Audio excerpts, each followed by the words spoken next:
Hey guys, Rob, aka Devildog here with our very first ever gameplay explanation, where I'm going to do my very best to explain how a 4X game operates at the very basic level. I'm not going to get into like very detailed strategies because sometimes I don't have any, but most importantly, I'm just trying to figure out, or I'm just trying to show you how to figure out the very basic gist of a game, and especially with games that might be a little bit different than your average 4X. Case in point here with Star Ruler 2. So what I've done is I've actually started a new game, and I want to highlight the fact that your starting race, your best starting race if you've never gotten into this game or you're still trying to figure it out, is always going to be the Terrakin, because they actually have no particular effects on regular gameplay, as it says here. If you click any of these other ones, you'll see various variations. I hate to say various variations, but there are variations on each as far as gameplay goes that makes it a little bit more difficult to understand. So those are things you can get into after you figure out how to play the base game, and the base game is best learned through the Terrakin race. You can go through and choose your colors and various backgrounds. We'll take green, why not? And we'll take this nice little sun. It looks all pretty and stuff. We'll also leave it there with the Morai ship set. You can choose any of these other ones, but we'll leave it at the Morai there. We'll go ahead and play the Terrakin. Here you'll set up your galaxy. You can add AI. You can add all the AI you want. In fact, we'll just add a couple. That way we're meeting them soon, quickly. And we'll start with the Spiral Galaxy. You can X out. That is actually showing that there's 2 Spiral Galaxies. And you can make as many galaxies as you want, as many planets as you want. So it's basically how much your computer can handle. In my case, I don't know that my computer could handle all that much, although it is pretty powerful.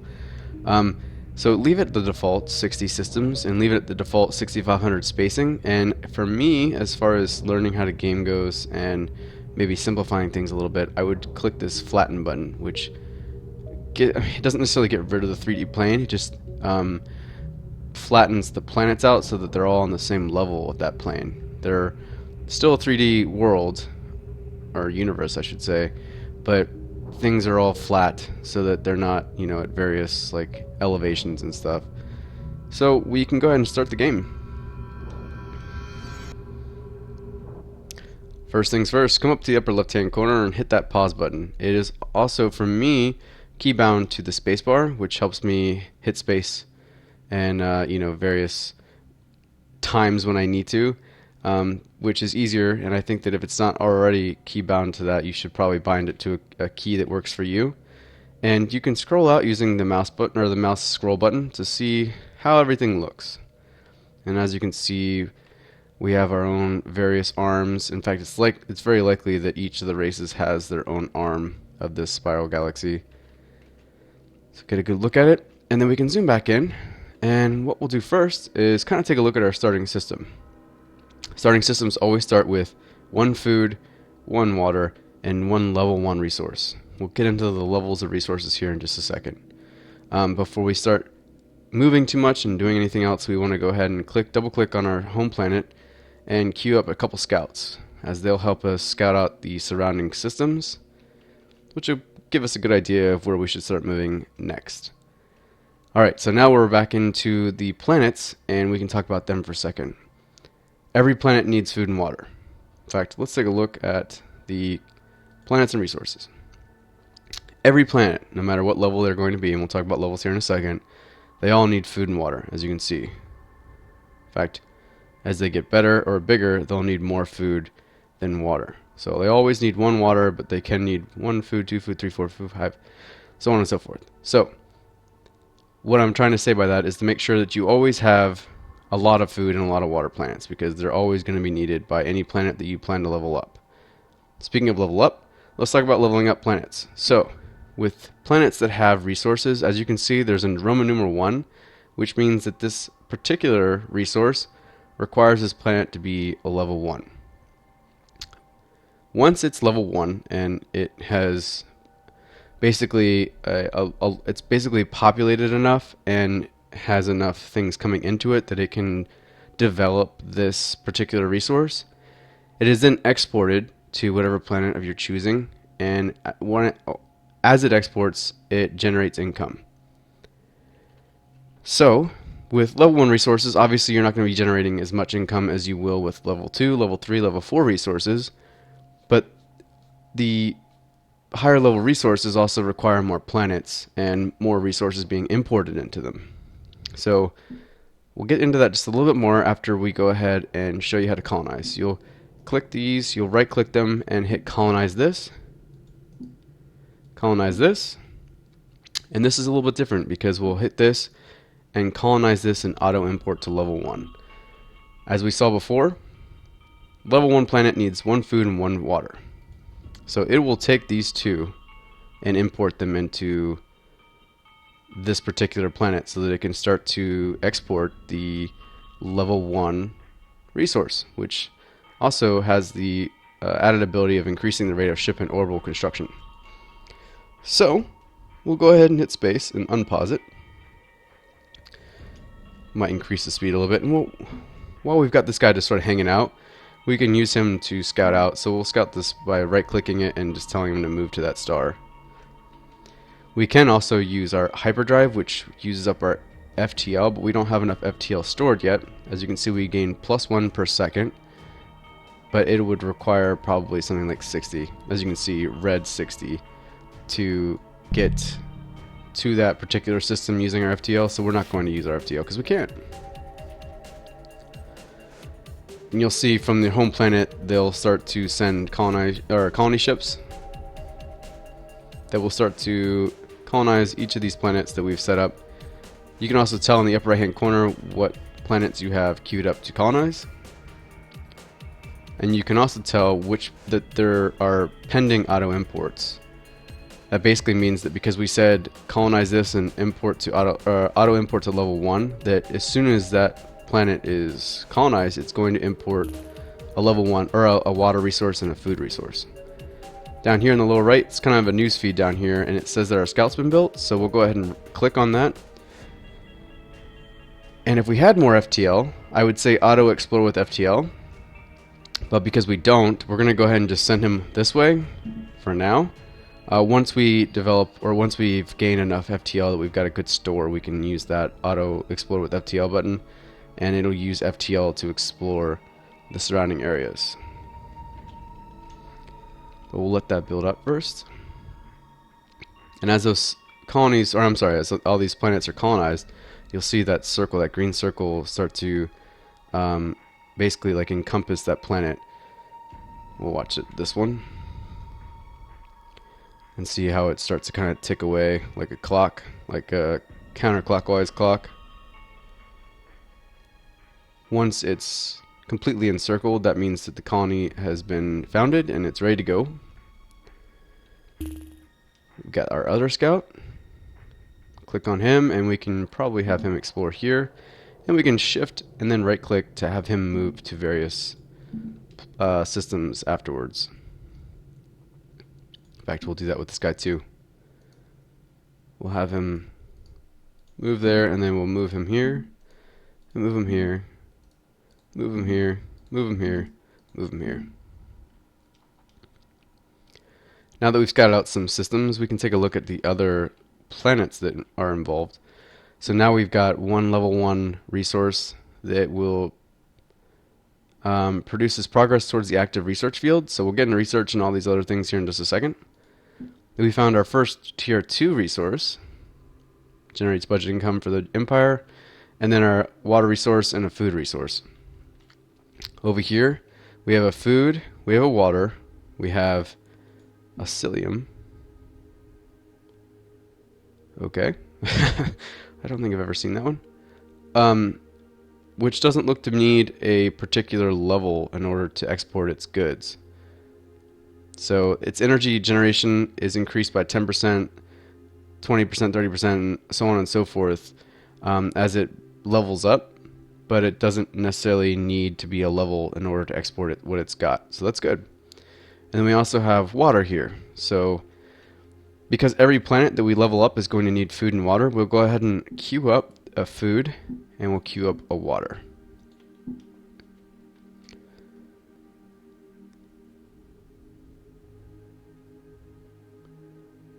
And as we're waiting, we'll see that these colony ships are about to colonize our tier 1 planet.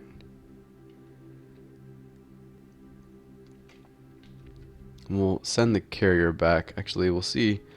It looks like there's a remnant fleet. So we'll send him up here, although he's not probably ready to take on that remnant fleet. Oh, he might be able to. But I want to worry more about the economy than I do want to worry about the fighting, because the fighting is pretty self-explanatory. Alright, almost there. And once we get there, I will help try to explain the economy system a little bit and hopefully give you the basics of that. And then we can talk about how to divvy up your money through your budget. Alright, so now it's level 1. Oh no, it's not quite level 1 yet, sorry. It requires 2 population. However, that is all that's required for it at this point. When you click on a planet, it'll tell you what's required for the level. And in this case, it says required for level 1, 2 more population. Which means that it's probably only got the 1 out of 3, right? If we hadn't imported the water and food already, by auto-clicking or auto-importing when we click to colonize it, it would show that it need a food and water source. In fact, we could probably do that with this. Yes, we can. So as you can see, it needs, in order to become a level 2, it needs a food source and another level, and a tier 1 resource. So once this planet's able to export its tier 1 resource, we can have it imported here to our homeland, our home planet, and also another food source, and this planet would become level 2. As planets with resources, like any sort of resource, be it level 1, level 2, level 3, level 4, as they export their goods, it generates income through that planet, which you can actually mouse over here. Sorry, I'll actually pause it. You can mouse over this icon here, or I'm sorry, this money amount here to see what it is that's going on basically with your budget. You've got an income, a planet income of plus 632k at the very bottom, as you can see, the green number. Planet upkeep's 240k, ships 35k, and buildings are 150k. As long as your income is greater than your upkeep, ships, and building, you will make money. What you do with your money basically is, it says remaining budget. That's basically this budget cycle, which is every 3 minutes. And the upcoming budget, which is going to occur in 2 minutes 10 seconds, as you can see, is 207k. What you'll do with this button here is divert that money that's about to come in the next 2 minutes and 10 seconds to the various resources that you'll use in order to further yourself. So here's influence. Influence is used to generate diplomacy points, basically, so that you can buy diplomacy cards. Right now we have 0, and we're gaining plus 0.66 per minute. So we'll, in 3 minutes, I'm sorry, 2 minutes, we'll gain 1 point, and so on and so forth. But if we actually divert money, which is where our money is going to now, it will use the upcoming budget cycle to divert money into this, and therefore increase the speed at which we develop influence points. So as you can see, the diplomacy screen is something we'll get into in just a minute. I'm going to come back to it, but it's definitely much different than most. So it's going to be a little difficult to understand at first, but once you do, you're going to really like the diplomacy in this game. So we'll come down to subsidized power. Power is generated, or I'm sorry, is used to basically use artifacts and stuff that you'll find within the game. There'll be, here we go, there's one right here. It's a telescope, a disposable quantum telescope that can provide vision over vast distances. Once you divert money into energy, once it reaches certain thresholds, like in this case 500 energy, you can actually use this artifact, and this artifact will allow you to see far off systems. And you'll find a bunch of these artifacts throughout the galaxy, and it's really cool because a lot of them, they're all very different, but diverting your money into your energy allows you to stockpile that energy in order to use artifacts. Next up, diverting money into research over here allows you to build up research points, and then using those research points to research topics. So the ones that you can see, the actual hexagons here that have the basically the name and what it does showing, those are the ones that you can actually research right now. As you research them, it's kind of like an unlocking. If any guys like the Final Fantasy skill trees and stuff like that, you'll feel pretty comfortable knowing what this looks like or how this works. But as you unlock this technology, the ones surrounding it will unlock, and then you can research those and so on and so forth. But the only way you can do that is if you divert money into your research and then subsequently get enough points that you can unlock them. So in this case, I'd need 200 to unlock this one. And even then, it still takes a couple minutes to research. As you can see, it says research time 1 minute 30 seconds. So you'll use your research points to research it, and then it'll still take another minute and 30 seconds to research it. So hopefully that's not too terribly like ambiguous, but we'll come back, and of course, if anybody has any questions, I'm happy to answer them. Last one, or I'm sorry, not the last one. We got Public Works, which also helps you develop or basically have labor on your home system. So labor is now 4 per minute, and basically labor helps you build any of these ships, any of these buildings, any of the orbital stuff that you'll get into as you learn the game. It's definitely not basics that you'll get into that stuff with. But as you can see over here, there's labor amounts, and based on the amount of labor you produce per minute is how long it's going to take you to build something. So a gunship only takes 1.7 labor, and because we have 4 labor per minute, it's only going to take us a little less than half a minute to do it. So diverting money to your homeworld in order to increase your labor will increase that number here, and also decrease the amount of time that it takes to build anything. Last thing is combat readiness. So once you divert money into combat readiness, now this is something that's new, it increases your global defense, which automatically creates support ships on planets or systems you have indicated to use it. Right click a system, start a market for global defense use. Every point of defense counts as 1 labor for support ship spawning. So as you divert money into your global defense here, and you select the planet that you need your global defense to be on, it basically builds support ships that will defend that particular planet. So it's a good place. It's a good thing to use on planets that are valuable to you, like tier 2, tier 3, tier 4 planets. And then you also will have your own fleets that can maneuver around. But diverting your money into that will help you set up home defenses for each of your planets that are important to you. Now, you'll probably ask, like, how does all that money go through, and what happens? What you do is, like I said, each 3-minute cycle, that money gets diverted into that particular subject that you've asked it to. We're going to actually divert money into research so that I can show you at a minute and 30 or 50 seconds. You'll see the money divert to our research, and it will start to increase our research accumulation. So I'm going to be quiet here for just a second as we wait for this. Unfortunately, it's still... Well, we can probably speed it up just a little bit.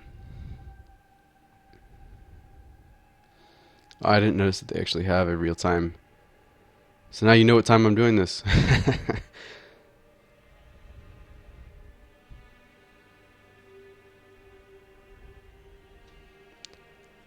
Here, as you can see, real quick, this just changed because I now actually I have a tier 1 resource now.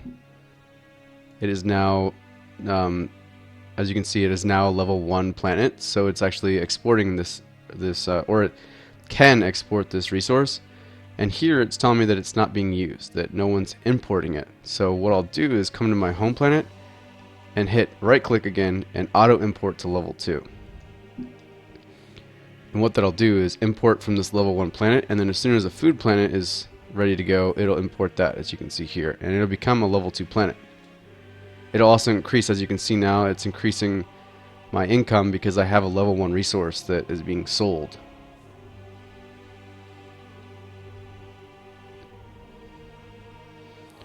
And as you saw too, my borders just expanded as I've actually started to colonize a planet outside my starting system. Alright, so The cycle has ended, and as you'll see, this will start to increase here in just a couple minutes. Unfortunately, it was already diverted to influence there. So in just a minute or two, you're going to start to see funds being allocated to research. And as a result, my research accumulation, my my research point accumulations will start to increase. Also, you can see that my FTL is now at 250. If you can find my ships. Did my scout ships get destroyed? It's very possible. It may have just happened. Unfortunately, going 2 times the speed kind of makes for, you know, some exciting things that you don't catch. And it looks like my scout ships got destroyed. So I would, with this amount of FTL, be able to have them auto-explore with the FTL like I was talking about. Because we've lost our scout ships, I'll go ahead and queue up another one. As you can see, this is starting to increase because originally we had the funds being funneled into influence. And so now the influence is actually being increased as a result of those funds. I don't want to actually worry about that. Let's go ahead and right click it, get it out of there. Our scout's been built. We can go ahead and click on auto explore with FTL, and it'll use the FTL. As you'll see, it just dropped down to basically hyper jump. See, as it goes very fast over to there to explore what's going on over there. And it looks like my home planet is now a level 2 planet. As you can see, level 2, and now it's telling me what's required for level 3. But it's a result of the food being imported and that level 1 now being imported. And as you can see, my income has also jumped up considerably, because now I'm importing a level 1 resource, and it's also doing some other stuff for me, because titanium increases the rate of ship and orbital construction, which means that ship that I just built was much faster. As a result, as you can see now, it's 9 labor, because I'm importing that particular resource. I think hopefully this has given you a pretty good gist of how the base game starts. We can go into diplomacy real quick. As you accumulate these points, I can buy cards, or I can use the cards that I already have. So these are the cards I already have, and these are cards that I can actually buy basically with influence. There's none here that I can buy with 3. I can purchase this one with 200k, but they all have various actions that they take and things that they help you do. And in this case, it looks like I'm not going to be able to do anything just yet to show you, so that will have to wait for another day. But you can see as you accumulate these that I can use them. You'll need this amount of, this amount of influence to use this particular card. You'll need this amount of influence to actually buy it. So in this case, I would need 6 to buy it and 3 to use it. So hopefully that helps you understand diplomacy a little bit. That's the very basics of it.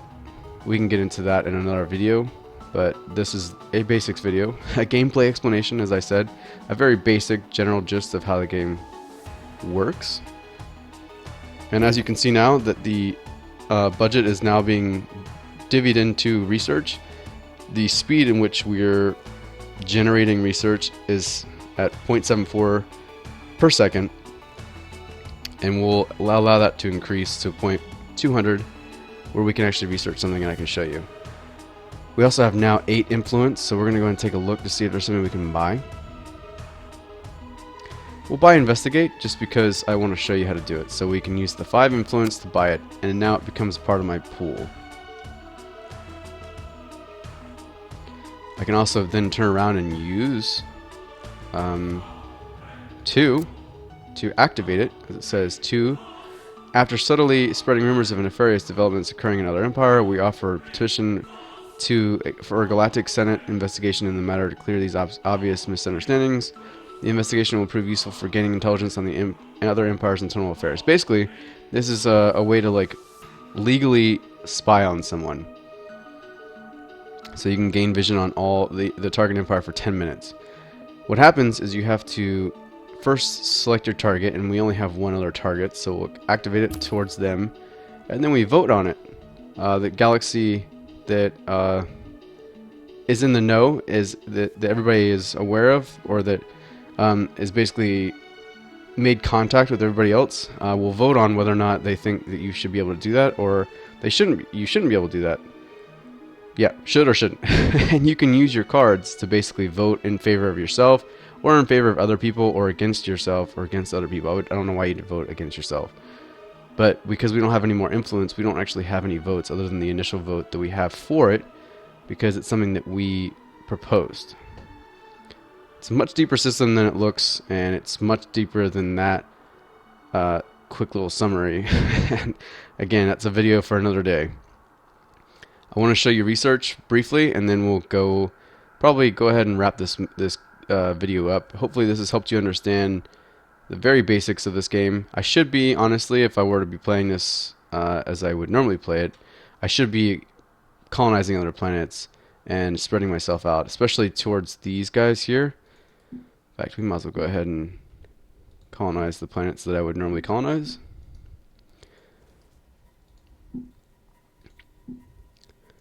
Can right click all of these.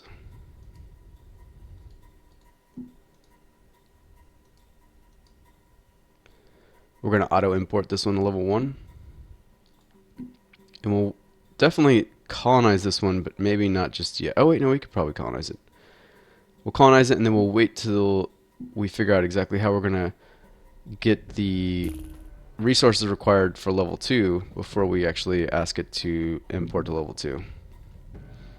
And why not? We'll set these guys on this remnant fleet here because we can take them.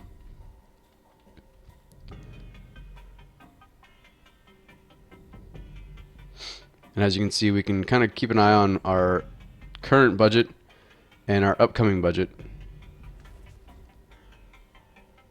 And now funds are continuing to be flooded into research.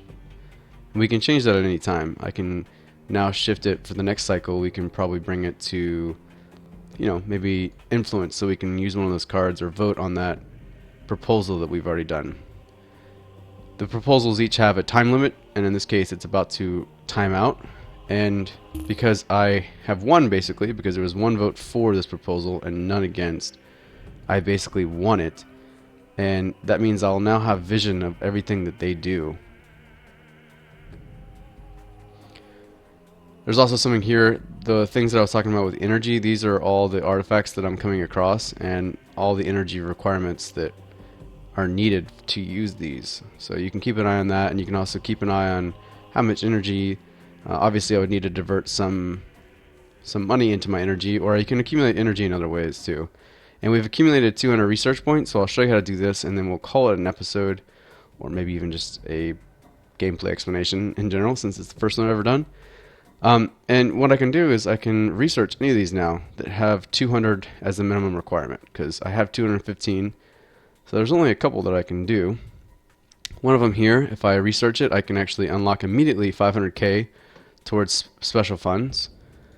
Or I can unlock here, generates 500 bonus energy immediately when researched. So I could use one of those artifacts immediately after researching this. In fact, we'll go ahead and do that just so I can show you. It'll take 60 seconds to research. And once it does, it'll give me the 500 bonus energy, which won't take long because we're on double speed here. And now you can see I have full vision of their empire because I used that one proposal and it passed.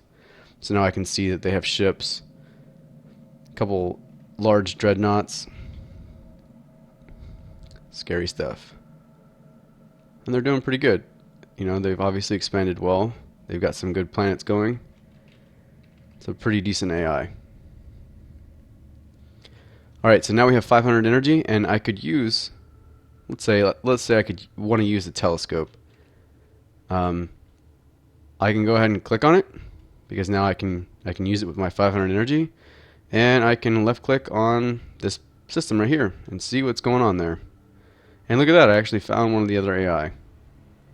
It's used the 500 energy that I accumulated through the research project, and don't believe it's a one-time use. It could be. Oh no, I don't think it is. It's not a one-time use.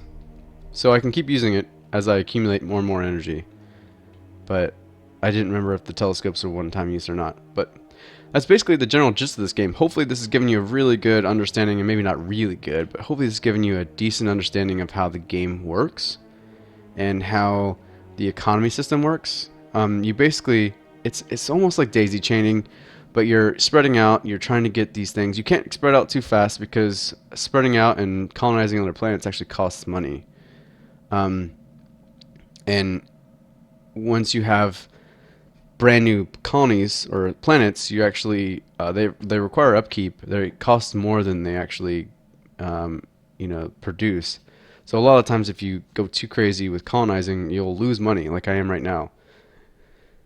As you can see, planet upkeep 715k, and I'm only making 113 or 1.13 million. So the fact that I'm colonizing a bunch of planets right now and they're all rather underdeveloped is costing me a lot of money. So what you do is you sort of slowly expand what you constantly expand to gain those things, to gain those resources that you want. It's important to pick up level 2s and level 3s early. See, here's a level 3. That would be something that I'd want to get to as quickly as I could. Maybe even send a couple war fleets over there to protect it before I colonized it, and so on and so forth. And as you start importing those particular resources, you gain more income, and with more income, you can divvy those dollars into your various slots, your various resources. There you go. That's a good word for it.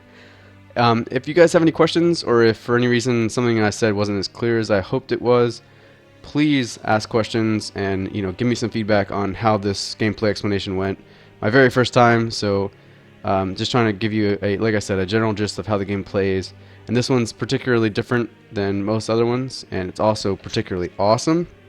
So I'm hoping to turn people on that may have been a little overwhelmed by how unique it is. So thanks for watching. Again, if you have any questions or if I didn't do something you needed me to do, please let me know. I'm happy to do more videos. And yeah, Devildog from eXplanation.com, and we will talk to you guys next time.